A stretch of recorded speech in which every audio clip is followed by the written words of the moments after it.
top stories. Minister of Tourism outlines the future of cruise tourism sector. Republic of China Taiwan to assist St. Kitts and Nevis in pursuing renewable energy, and autopsy conducted on man who died at sea. The details on these stories and more after the break. Hold on, stop.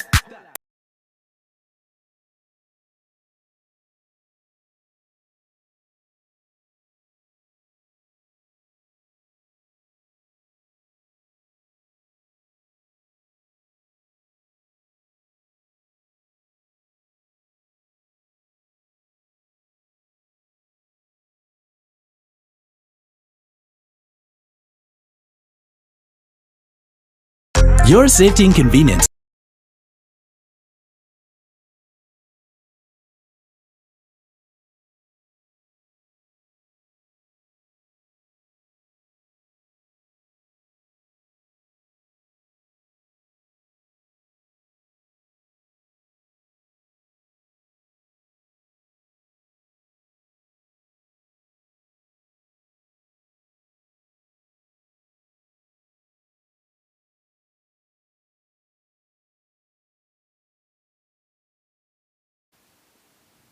Hello and welcome to the ZIZ Channel 5 Newscast. I'm Carla Berridge.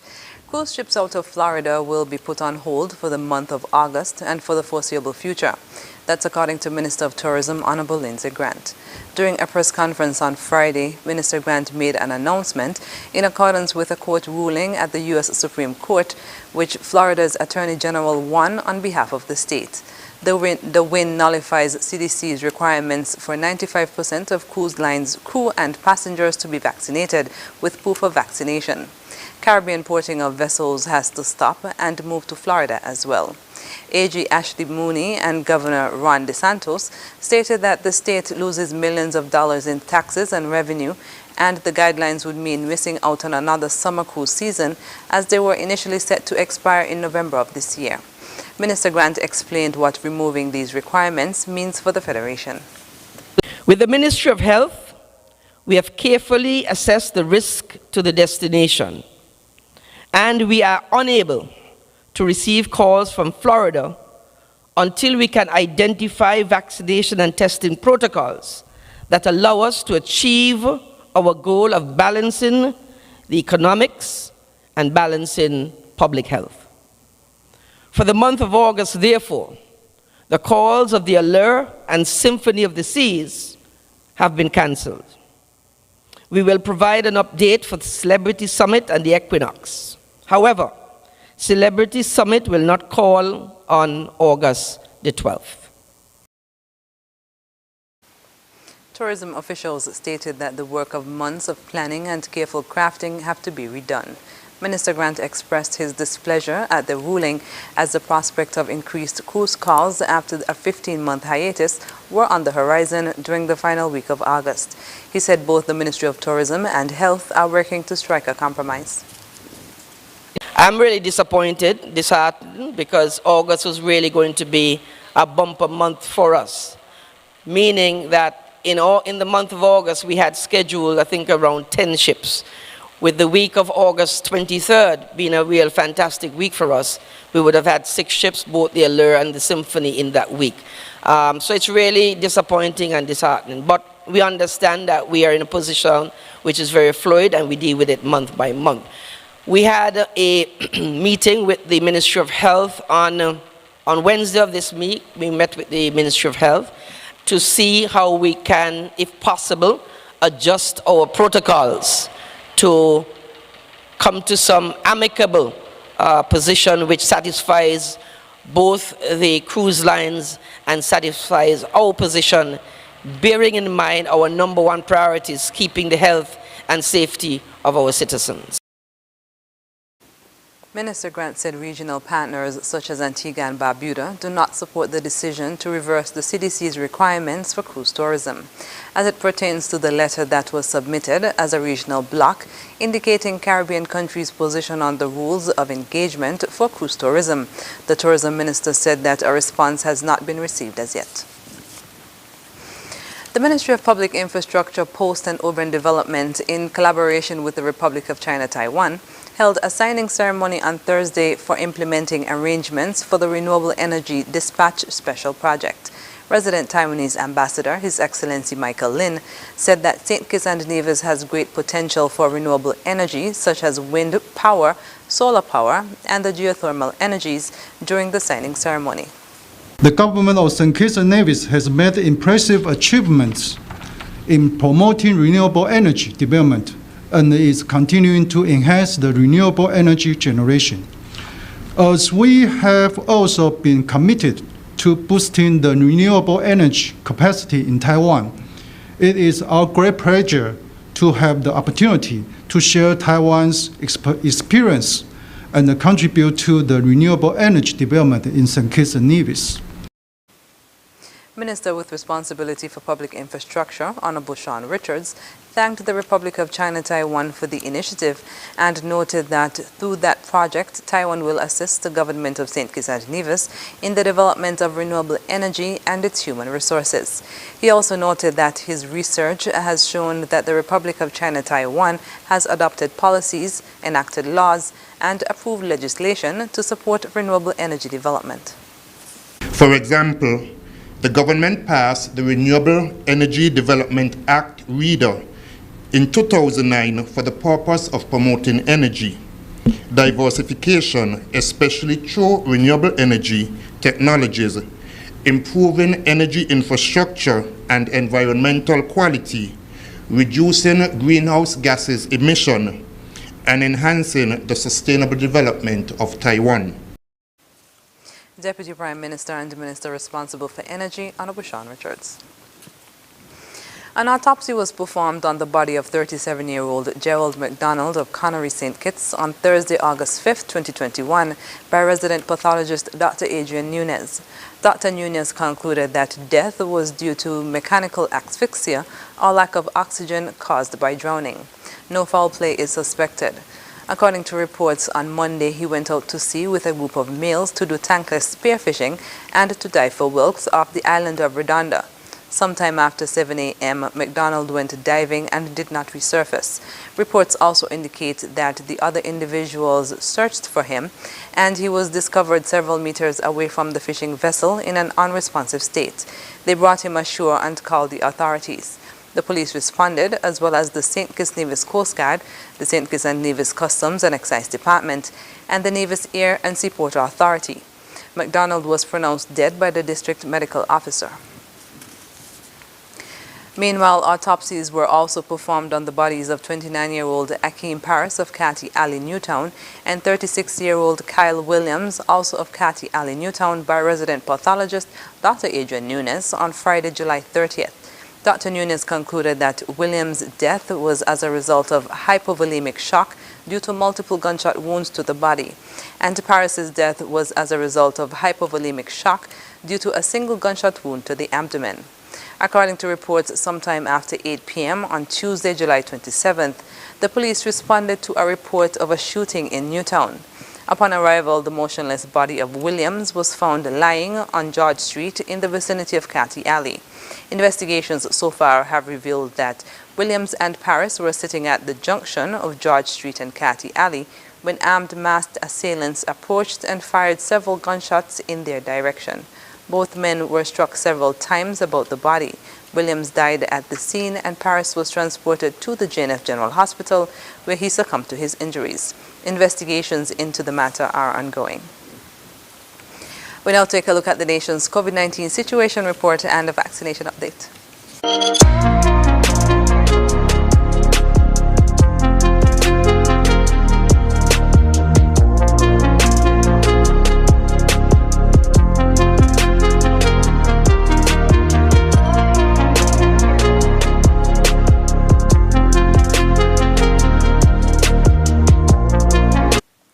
After the break, Rashid Stanley wins National Bank Digital Competition, and Sugar Mass 50 slogan competition winner revealed. Stay with us. Your safety and convenience are most important to us at Flow. That's why we provide many ways for you to keep your account connected, which now includes FastPay, the new convenient payment option on our website. No registration required. Or download the MyFlow app to pay anytime from anywhere on your smartphone or tablet. If you wish to pay your bill in person, feel free to visit any of our fully sanitized branches. Flow is committed to helping you stay connected. Let's do this together.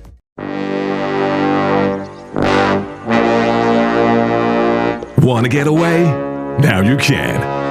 Stop standing in long ATM lines to withdraw cash. Use your national debit or black cards to complete a wide variety of transactions at supermarkets, variety stores, gas stations, pharmacies, and more.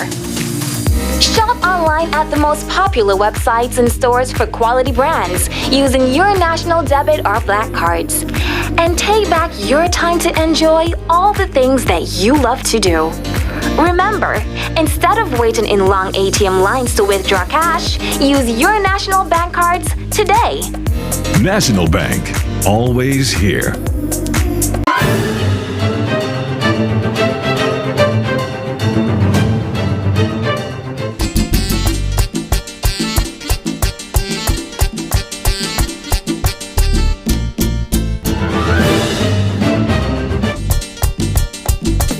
Yo! You look like the dude who was shopping at furniture and appliances. See, my friend, you look like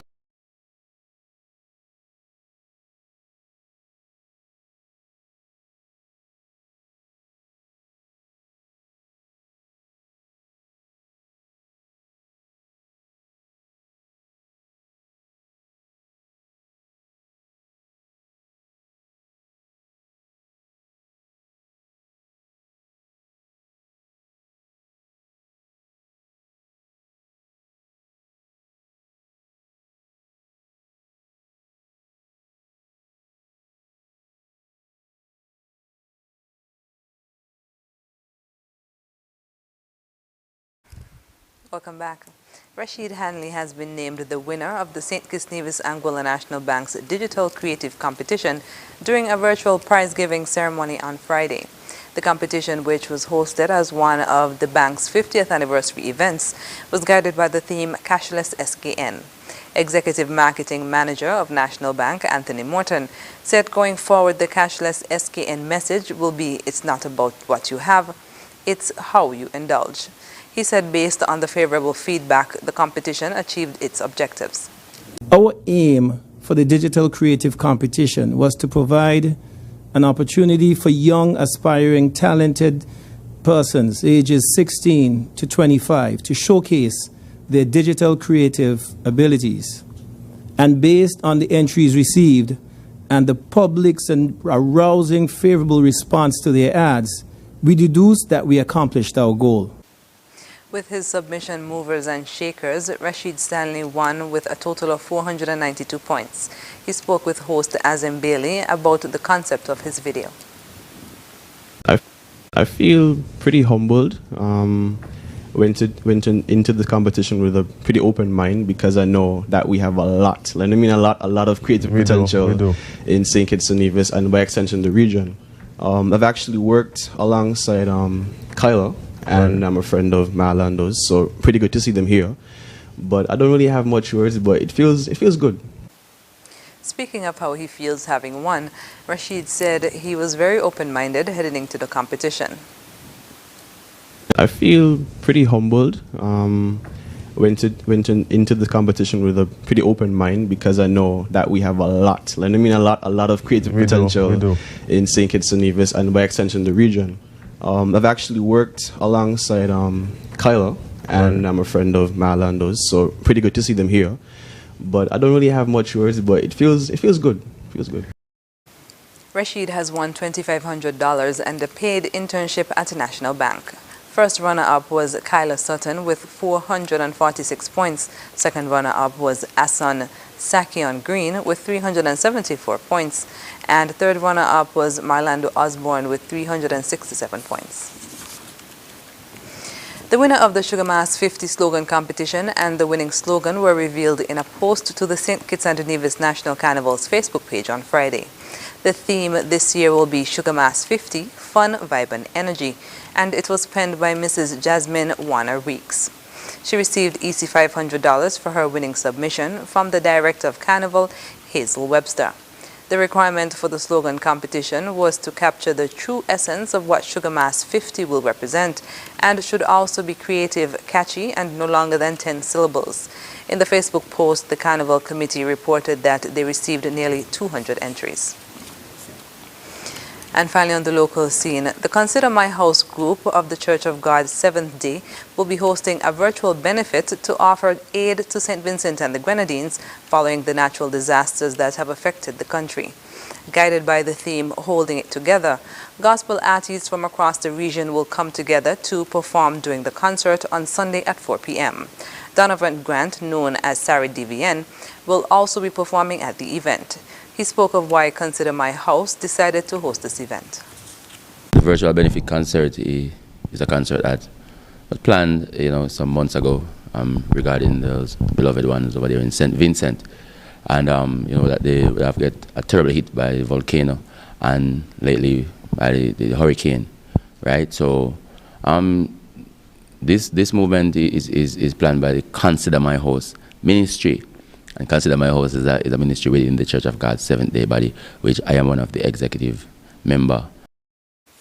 He spoke of what can be expected during the virtual concert.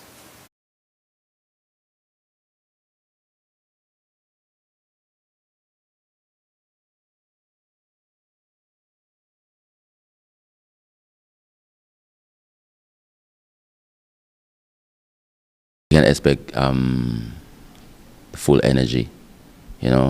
Expect God to always be in me and those songs that are out there, and also other songs that they would have not so much been familiar with, but most of my songs that are out there already, and also not me again, but I have other artists on board. The concert will offer viewers the opportunity to donate to St. Vincent and the Grenadines through online payment systems. It will be streamed on the Church of God Caribbean Conference, Church of God 7th Day Caribbean Conference YouTube channel, where you will have the GoFundMe link, and will be in the live chat, under the YouTube, under the page itself, and also there will be a cash app, and more information will be there going across the screen and other places. Other performers will include Elsa President, Quincy Wallace, Rohan Clark, Why Not DePaul, Confident Crazy for Christ, Dante Forbes, and Tabitha, with performances from other sister churches. Coming up in regional news, St. Vincent Prime Minister reportedly suffered concussion. The details when we come back.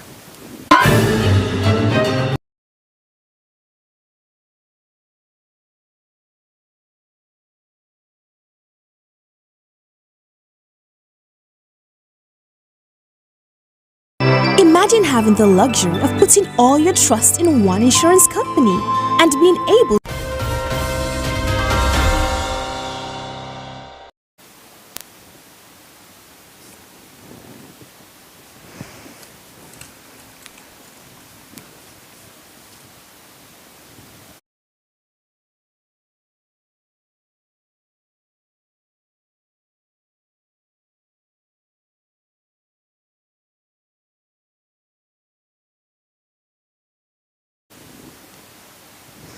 And we're moving now to news on the regional scene.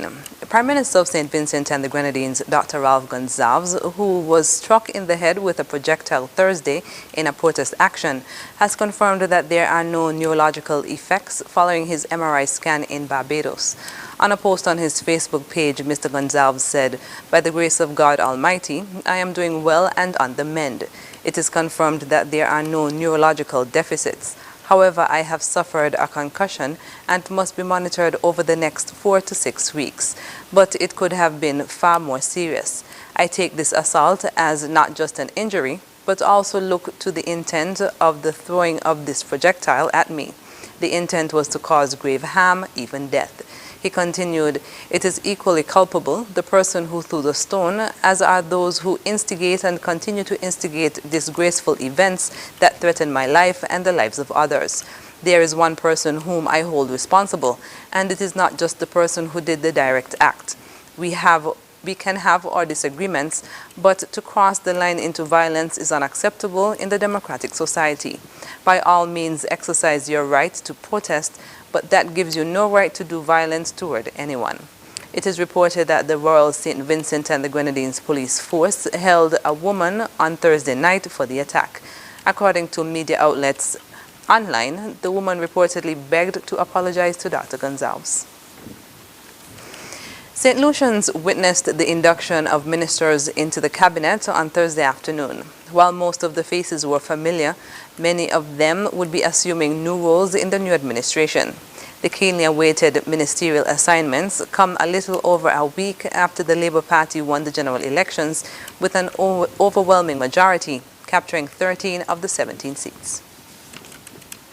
Prime Minister Philippe Pierre has formally revealed his new cabinet of ministers. The team of men and women received their warrants of appointment and were sworn into office before the recently appointed Deputy to the Governor-General, Errol Charles.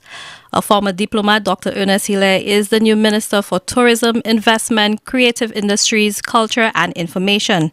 Sean Edward, a former Minister for Youth and Sports, has been sworn in as the Minister for Education, Sustainable Development, Innovation, Science, Technology and Vocational Training. Alva Baptiste was given the same ministerial portfolios he held in the former SLP cabinet, that is, External Affairs, International Trade, Civil Aviation, with the addition of Diaspora Affairs. Moses Jean-Baptiste, who previously held the portfolio of Agriculture Minister, is now the Minister for Health, Wellness and Elderly Affairs. Prime Minister Pierre, who holds the portfolio of Minister for Finance, Economic Development and Youth Economy, says his administration will be one of the people and for the people. The allocation of ministries were not easy, as every member is blessed with unique talents and attributes that can serve the people of St. Lucia well.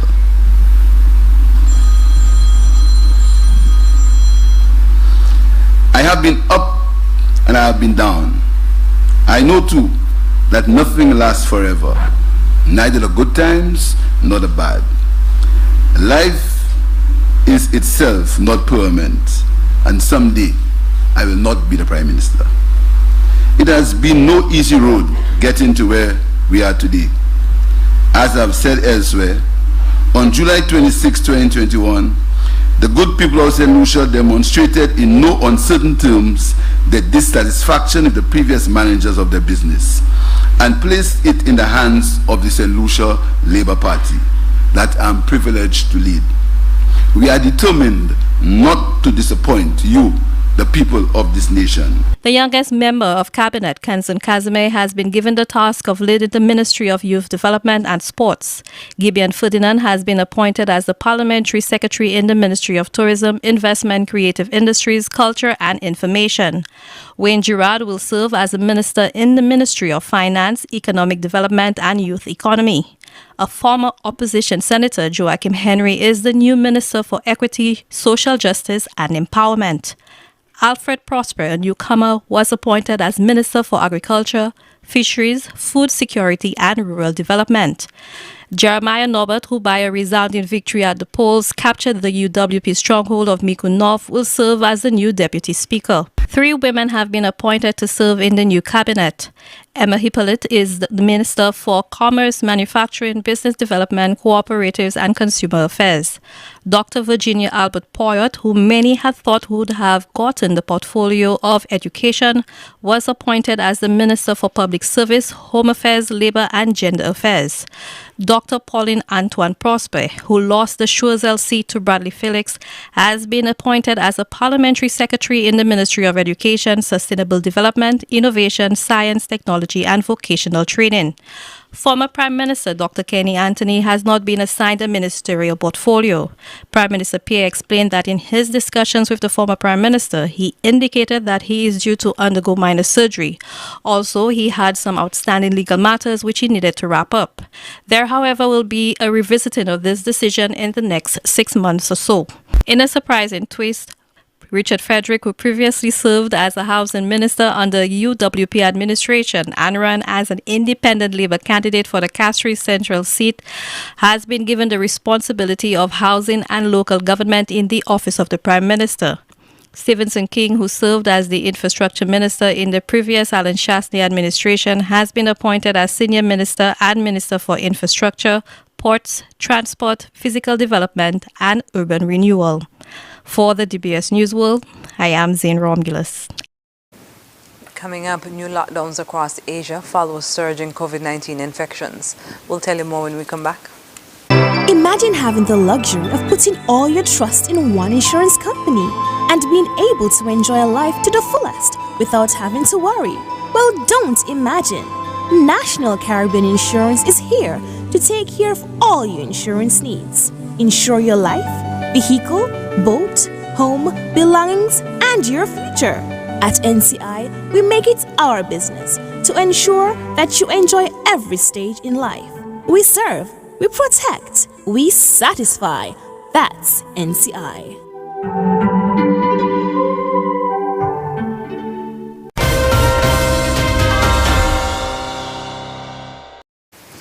Welcome back. Coronavirus infections driven by the Delta variant are causing more restrictions and frustrations across Asia. Malaysia is registering record numbers, while seemingly endless on and off lockdowns in Australia cause an uproar among critics. Al Jazeera's Florence Louis reports. Hundreds of people marched on the streets of Melbourne on Thursday night as Victoria State in Australia entered its 6th lockdown since the pandemic began. Police arrested more than a dozen people. More than 60% of Australians are in lockdown on Friday, including in 3 of its largest cities, Melbourne, Sydney and Brisbane, as officials try to stamp out an outbreak of the Delta variant. I know that all of us as Victorians are fed up, we're tired, we've all had enough of these lockdowns and the restrictions that we're placing on our day-to-day life. But we know that it works. We've seen with the previous outbreaks that we can get to grips with this very quickly if we continue to work together. In Malaysia, health officials say the Delta variant, which is much more transmissible, is now the dominant strain in the country. Despite ramping up its vaccination campaign and locking down the country for more than 2 months, Malaysia has seen a record high in the number of new infections and deaths this week. The government's failure to prevent the spread of the virus has led to calls for the Prime Minister Muhyiddin Yassin to resign. China too is trying to contain an outbreak of the Delta variant. On Wednesday, it tightened overseas travel restrictions for its citizens.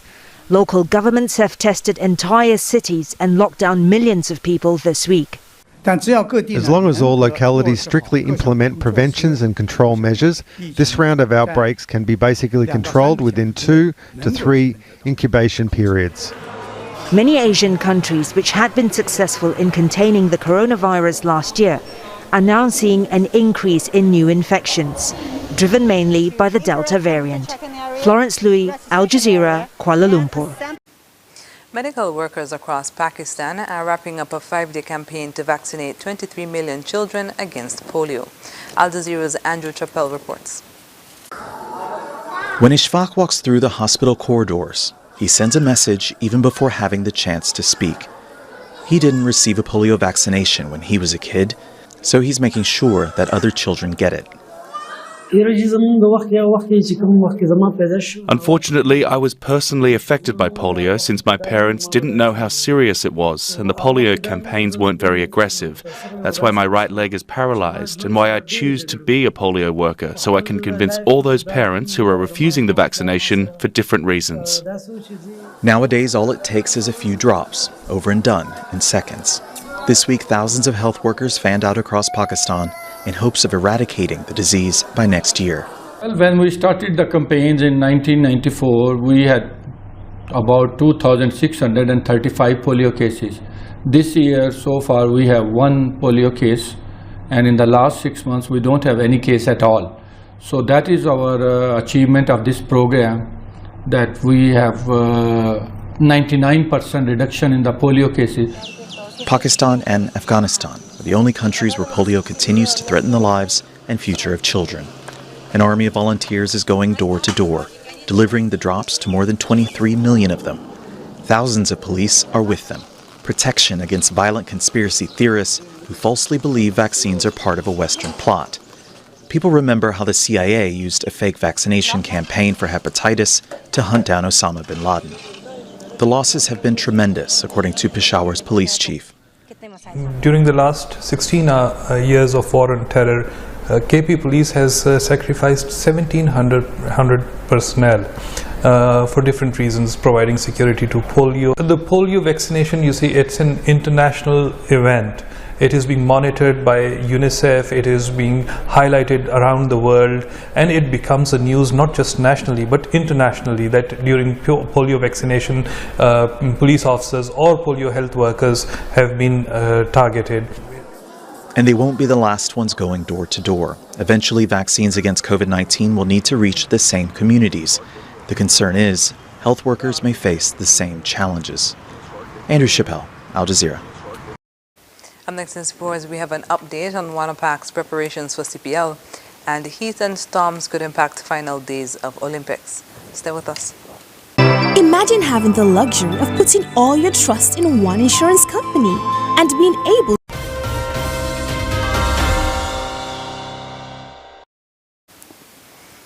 Welcome back. Work is continuing on the Wanapak Cricket Stadium in preparation for the Caribbean Premier League CPL T20 tournament, which is slated to begin on August 26, 2021. Director of Sports Charles Morton gave an update on the work being done so far. Currently, you would notice that we are making some changes relative to the painting and the whole aesthetics of the Wanapak. We have changed the color in some areas. We are also working feverishly on the preparation of the field. It's in immaculate condition as we speak now, and I am told that come the first day when the first ball is bowled, it's going to be in a super condition. He added that other upgrades include improving the dressing rooms and ensuring that the Jumbotron and scoreboard is operational and ready for use. Morton said Wanapak will not be used for practice matches in an effort to preserve the grounds for game days.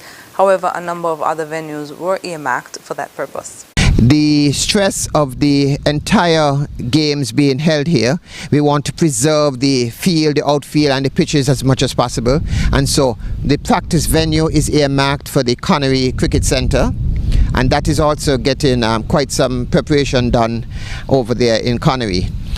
Next door, which is the football facility, we intend to start some work on the football field to upgrade it a bit so that if any of the teams want to do any like catching practice and fielding drills, etc., they can do that there. We also have done quite a bit of work on the academy. The Sinkers Academy is in fairly good shape as well, and so over there is being prepared for persons who want to do their batting drills and the bowling, etc. He commended the staff for the work they've done so far and said he is pleased to be involved with them at this time. With a few days to go before the end of the Olympic Games, Tokyo's erratic summer weather is another opponent for the athletes to battle. More in this report. With just 3 days to go before the end of an Olympic Games like no other, Tokyo's erratic summer weather is turning out to be another bitter opponent for the competing athletes. Tokyo hit a sizzling 93.2 degrees Fahrenheit on Friday, with the sweltering heat dishing out pain for athletes in outdoor events. The women's marathon will now start at 6 a.m. in Sapporo on Saturday, 1 hour earlier than initially planned, a Tokyo 2020 official said on Friday. There is no change at this stage to the men's start time of 7 a.m. on Sunday. The IOC decided in 2019 to move the marathon to the northern city of Sapporo to escape the worst of Tokyo's summer heat. But stormy skies could be around the corner. A tropical storm is forecast to possibly bring wind and rain for the closing ceremony on Sunday night. Tokyo 2020 spokesperson Masa Takaya said organisers are prepared for the unexpected. At this point in time, we just watch the situation closely. And that is the only answer I can give regarding the typhoon. Of course, the organisers are making preparations for the unexpected, but it's not really appropriate for me to give more details at the moment because it just creates speculation. The only thing that I can say is that we are closely watching the situation.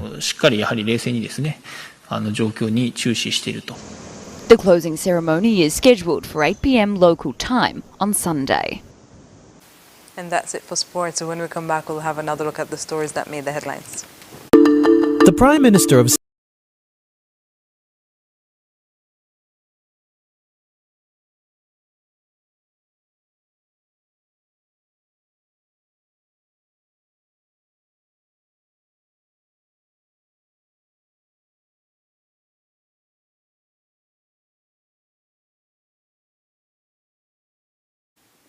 And we're wrapping up with a recap of the top stories. Minister of Tourism outlines the future of the cruise tourism sector.